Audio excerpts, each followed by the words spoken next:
Hey you guys, I wanted to do a daily devotional with you. So I'm in Genesis 6:13 and we're going all the way to verse 22, but wait until the end because you guys will get it when I get there. All right, verse 13 says, "So God said to Noah, I have decided to destroy all living creatures, for they have filled the earth with violence.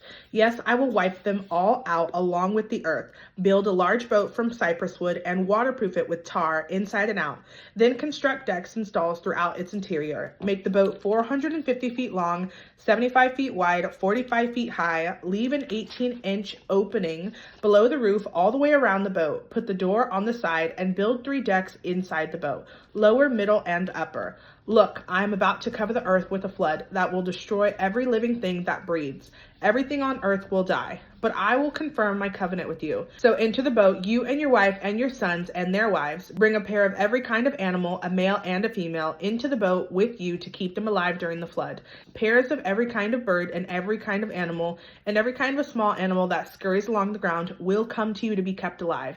And be sure to take on board enough food for your family and for all the animals." Verse 22. So Noah did everything exactly as God had commanded.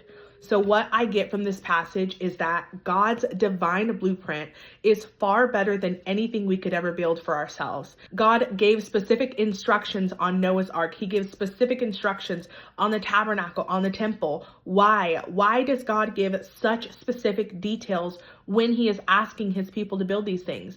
It is because he knows all the details. He knows how much room each animal will need per stall. He knows how many animals will fill the ark. He knows how much room they'll need for storage, for food, for the small animals, for the birds. So this thing that God is asking you to build, stop stressing. Stop worrying about what it's supposed to look like. Stop looking at the bigger picture.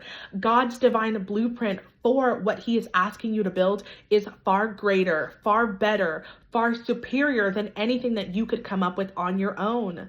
God is so beautiful in which he asks us to partner with him. He gives us human responsibility in his plans, but we sometimes get so caught up in the details and so caught up in stressing and striving and toiling because we are looking at this massive thing. Imagine if Noah got these instructions and started thinking, oh my gosh, this ark is huge. Where am I going to start?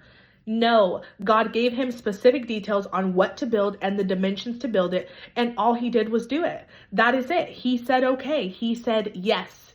So what God is asking you to build right now, all you have to do is say yes. You get to plant. He will bring the harvest. Notice it was the small animals that came to Noah. Noah didn't have to go find the animals to fill the ark. The animals came to him.